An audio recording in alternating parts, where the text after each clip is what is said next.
ബഹുമാന്യനായ മാണി സി കാപ്പൻ, അങ്ങേക്ക് 5 മിനിറ്റ് എടുക്കാം. സർ, കേരള സംസ്ഥാന ധനകാര്യ വകുപ്പ് മന്ത്രി ബഹുമാനായ ശ്രീ KM ബാലഗോപാൽ 2024-25 സാമ്പത്തിക വർഷത്തേക്ക് അവതരിപ്പിച്ച തീർത്തും നിരാശാജനകമായ ബഡ്ജറ്റിനെയും അതിൻ്റെ അടിസ്ഥാനത്തിലുള്ള ധനാഭ്യർത്ഥനയും ഞാൻ ശക്തമായി എതിർക്കുകയാണ്. കാർഷിക മേഖല എടുത്താൽ ഈ സർക്കാരിൻ്റെ ഓരോ ബഡ്ജറ്റ് കഴിയുമ്പോഴും കർഷക ആത്മഹത്യയുടെ എണ്ണം കൂടി വരുന്നു. ഈ അടിസ്ഥാന പ്രശ്നം പരിഹരിക്കുന്നതിന് എന്ത് നിർദ്ദേശമാണ് ബഡ്ജറ്റിലുള്ളത്?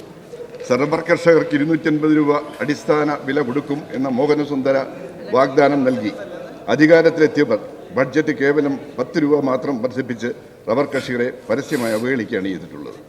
നെല്ലിൻ്റെ താങ്ങുവില കേന്ദ്ര സർക്കാർ വർദ്ധിപ്പിക്കുന്നതിന് ആനുപാതികമായി വർദ്ധിപ്പിക്കാൻ കഴിയാത്ത സർക്കാരാണ് ഭക്ഷ്യരംഗത്തെ സ്വയം പര്യാപ്തതയെപ്പറ്റി പറയുന്നത്. സർ, ഭക്ഷ്യവിളകൾ വ്യാപകമായി കൃഷി ചെയ്യുന്ന സ്ഥലമാണ് പാല. സീസണിൽ മാത്രം ലഭ്യമാവുകയും വളരെ പെട്ടെന്ന് കേടാവുകയും ചെയ്യുന്ന ധാന്യങ്ങൾ, കിഴങ്ങുവർഗ്ഗങ്ങൾ, സുഗന്ധവിളകൾ, പഴവർഗ്ഗങ്ങൾ, പച്ചക്കറികൾ, തോട്ടവിളകൾ എന്നിവ വ്യാപകമായി ഇവിടെ കൃഷി ചെയ്തു വരുന്നു.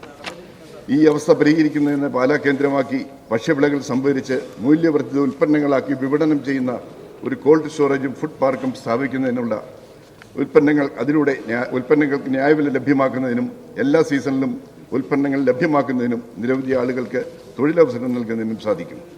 കേരള സർക്കാർ 1400 കോടി രൂപ ലോകബാങ്ക് സഹായത്തോടെ കേരള ആഗ്രോ ബിസിനസ് കമ്പനി രൂപീകരിച്ച് കേരള ആഗ്രോ ബ്രാൻഡിൽ സർക്കാർ സ്വകാര്യ സംയുക്ത സംരംഭമായി കൃഷി, മൃഗസംരക്ഷണ, ക്ഷീരവകുപ്പുകളുടെ നേതൃത്വത്തിൽ value added agricultural mission warm ആരംഭിക്കുമെന്ന് പ്രഖ്യാപിച്ചിരുന്നുവെങ്കിലും പിന്നീട് അത് സംബന്ധിച്ച് യാതൊരു നടപടികളും ഉണ്ടായിട്ടില്ല. ഗവൺമെൻറ് ഉടമസ്ഥതയിൽ യാതൊരു വ്യവസായ സ്ഥാപനങ്ങളും സംരംഭങ്ങളും ഇല്ലാത്ത പാലായിൽ ഭക്ഷ്യവിളകളുടെ സംഭരണ സംസ്കരണശാലയും ഫുഡ് പാർക്കും സ്ഥാപിക്കണമെന്ന് ഞാൻ ആവശ്യപ്പെടുന്നു. ക്ഷേമ പെൻഷനുകളുടെ തുക പ്രതിമാസം 2500 രൂപയെ വർദ്ധിപ്പിക്കുമെന്ന് പ്രകടന പത്രികയിൽ വാഗ്ദാനം ചെയ്ത് അധികാരത്തിലേറിയവർ പെൻഷൻ കാലാനുസൃതമായി വർദ്ധിച്ചില്ല എന്ന് മാത്രമല്ല, ഇപ്പോൾ 6 മാസത്തിലധികം കുടിശ്ശികയുമാണ്. സർക്കാർ കോടതിയിൽ സമർപ്പിച്ച സത്യവാങ്മൂലത്തിൽ ഇത് പൗരൻ്റെ അവകാശമല്ല എന്നാണ് വ്യക്തമായിട്ടുള്ളത്. ഒരു ഇടതുപക്ഷ സർക്കാരിന് എങ്ങനെയാണ് ഈ സത്യവാങ്മൂലം നൽകാൻ കഴിയുന്നത്? കുടിശ്ശിക നൽകുന്നതിനുള്ള ഒരു മാർഗവും ബഡ്ജറ്റിലില്ല. ബഡ്ജറ്റിലെ പ്ലാൻ ബി എന്തെന്ന് ധനകാര്യ വകുപ്പ് വ്യക്തമാക്കിയിട്ടില്ലെങ്കിലും ഇടുക്കിയിലെ മറിയക്കുട്ടി അത് പ്രാവർത്തികമാക്കിയിരിക്കുന്നു. ഈ മാതൃക കേരളത്തിലെ മുഴുവൻ ജനങ്ങളും പിന്തുടരണമെന്ന് സർക്കാർ ആഗ്രഹിക്കുന്നു എന്ന് ബഡ്ജറ്റിലൂടെ കണ്ണോടിക്കുമ്പോൾ ഒരു സാധാരണക്കാരൻ്റെ മനസ്സ് ഈ ചോദ്യം ഉണ്ടാവുന്നു. സർ, മികച്ച വിദ്യാഭ്യാസവും തൊഴിലും തേടി യുവജനങ്ങൾ വിദേശങ്ങളിലേക്ക് കൂട്ടപ്പലായനം നടത്തുകയാണ്.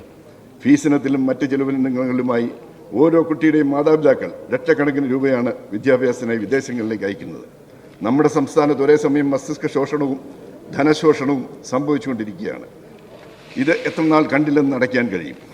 അഭ്യസ്തവിദ്യരായ യുവതി യുവാക്കളെ ജനിച്ച മണ്ണിൽ നിലനിർത്താൻ എന്ത് പദ്ധതിയാണ് ഈ സർക്കാരിനുള്ളത്? എൻ്റെ നിയോജകമണ്ഡലത്തിലെ പാലാ സെൻറ്റ് ജോസഫ്സ് എഞ്ചിനീയറിംഗ് കോളേജിനും പാലാ സെൻറ്റ് ജോസഫ് കേറ്ററിംഗ് കോളേജുമുണ്ട്. അവരവിടെ ഒരു ലോ കോളേജിന് വേണ്ടി അപേക്ഷിച്ചിരുന്നു. ഇവിടുത്തെ വിദ്യാർത്ഥിനികൾ പൂനെയിലും ബോംബെയിലും ഡൽഹിയിലും ഒക്കെ പോയി ലോ പഠിക്കുന്നു. എന്തുകൊണ്ട് ആ കോളേജ് അനുവദിച്ചുകൂടാ? BSc നഴ്സിംഗിന് അഡ്മിഷന് വേണ്ടി കുട്ടികൾ നെട്ടോട്ടമോടുകയാണ്, മറ്റ് സംസ്ഥാനങ്ങളെ ആശ്രയിക്കുകയാണ്. ഒരു 10% നഴ്സിംഗ് സീറ്റുകൾ, BSc നഴ്സിംഗ് സീറ്റുകൾ വർദ്ധിപ്പിക്കാൻ ഗവൺമെൻറ് തയ്യാറാകണമെന്നാണ് എനിക്ക് അഭ്യർത്ഥിക്കുവാനുള്ളത്. സർ, കുട്ടികൾക്ക് ഉച്ചക്കഞ്ഞി കൊടുക്കുവാൻ മാർഗമില്ല. ഇതുമായി ബന്ധപ്പെട്ട പ്രധാന അധ്യാപകർക്ക് ഉണ്ടായിട്ടുള്ള സാമ്പത്തിക ബാധ്യത മൂലം പ്രധാന അധ്യാപകൻ്റെ സ്ഥാനം ഏറ്റെടുക്കാൻ ആരും തയ്യാറാവാത്ത അവസ്ഥയാണ്. ഭാവി തലമുറയോട് പ്രതിബദ്ധതയുള്ള ഒരു സർക്കാരിന് ഇത് ഭൂഷണമാണോ? സർ, വിദ്യാഭ്യാസ രംഗത്തെ മേന്മക്കുറവിൻ്റെയും തകർച്ചയുടെയും ഉത്തമ ഉദാഹരണങ്ങളല്ലേ?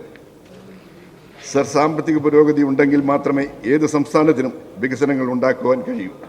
കൃത്യമായ നികുതി പിരിവിലൂടെ മാത്രമേ അടിസ്ഥാന സൗകര്യ വികസനത്തിനാവശ്യമായ ഫണ്ട് സ്വരൂപിക്കാൻ കഴിയൂ. എന്നാൽ സാധാരണക്കാരനെ ഞെക്കിപ്പിഴിയുന്ന സർക്കാർ വൻകിട നികുതിദായകരെ സർക്കാരിൻ്റെ ധൂർത്ത് പദ്ധതികളുടെ സ്പോൺസർമാരാക്കി നികുതി പിരിവിൽ പൂർണ്ണ പരാജയമെന്നാണ് തങ്ങളെന്ന് തെളിയിച്ചിരിക്കുകയാണ്. മദ്യത്തിന് വില കൂട്ടിയും ദിവസം പ്രതി അച്ചടിക്കുന്ന ലോട്ടറികളുടെ എണ്ണം വർദ്ധിപ്പിച്ചും നാട് നീളെ AI ക്യാമറകൾ സ്ഥാപിച്ചും പെട്രോളിയം ഉൽപ്പന്നങ്ങൾക്ക് സെസ് ഏർപ്പെടുത്തിയും സമസ്ത മേഖലകളിലും നികുതികൾ വർദ്ധിപ്പിച്ചിട്ടും സർക്കാരിൻ്റെ ധൂർത്തും കെടുകാര്യസ്ഥിതിയും സാമ്പത്തിക ബുദ്ധിമുട്ട് നേരിടുമ്പോൾ കേന്ദ്ര അവഗണന എന്ന പല്ലവി പാടാനാണെങ്കിൽ എന്തിനാണ് സർ നമുക്കിങ്ങനെ ഒരു ബഡ്ജറ്റ്? സർ, കടത്തിൽ നിന്ന് കടത്തിലേക്ക് കൂപ്പുകുത്തുന്ന ബഡ്ജറ്റിലെ പദ്ധതികളൊക്കെ നടപ്പാക്കാൻ എവിടെ നിന്നാണ് പണം കണ്ടെത്തുന്നതെന്ന ചോദ്യം അതീവ ഗൗരവമുള്ളതാണ്.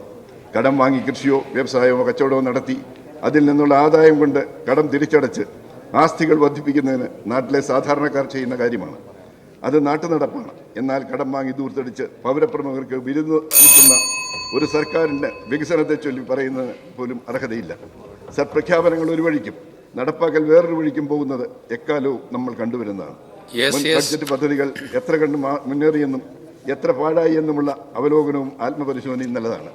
ഒരു മുൻകാല കായിക താരം എന്ന നിലയിൽ കാലിക്കറ്റ് യൂണിവേഴ്സിറ്റിക്ക് വേണ്ടി കളിക്കുകയും യൂണിവേഴ്സിറ്റി ക്യാപ്റ്റനാകുകയും ഈ സ്റ്റേറ്റിന് വേണ്ടി 3 വർഷം കളിക്കുകയും KICBയിൽ 1.5 വർഷം വോളിബോൾ പ്ലെയറായിരിക്കുകയും ചെയ്ത എനിക്ക് വോളിബോൾ സ്പോർട്സിൻ്റെ പുഷ്കലകാലമായിരുന്നു 1975 മുതൽ 90 വരെയുള്ള കാലം. ആ കാലഘട്ടത്തിൽ മുഖ്യമന്ത്രിമാരായിരുന്ന സി അച്യുതമേനോനും കെ കരുണാകരനും PKVയും EK നായനാർക്കും ഒക്കെ സ്പോർട്സിനോട് താല്പര്യമുണ്ടായിരുന്നു. അവിടെ സ്പോർട്സ് കോട്ടയുണ്ടായിരുന്നു. എന്തുകൊണ്ടത് തിരിച്ചു കൊണ്ടുവന്നുകൂടാ? അതുകൊണ്ട് ഈ കാലഘട്ടത്തിൻ്റെ പ്രതിസന്ധികളെ കരുത്തോടെ നേരിട്ട് കൂടുതൽ ശക്തമായി മുന്നേറാനുള്ള നിർദ്ദേശങ്ങളൊന്നുമില്ലാതെ പൊള്ളയായ പ്രഖ്യാപനങ്ങൾ മാത്രം ആവർത്തിച്ചിട്ടുള്ള ഈ ബഡ്ജറ്റിനെ ഞാൻ എതിർക്കുന്നു.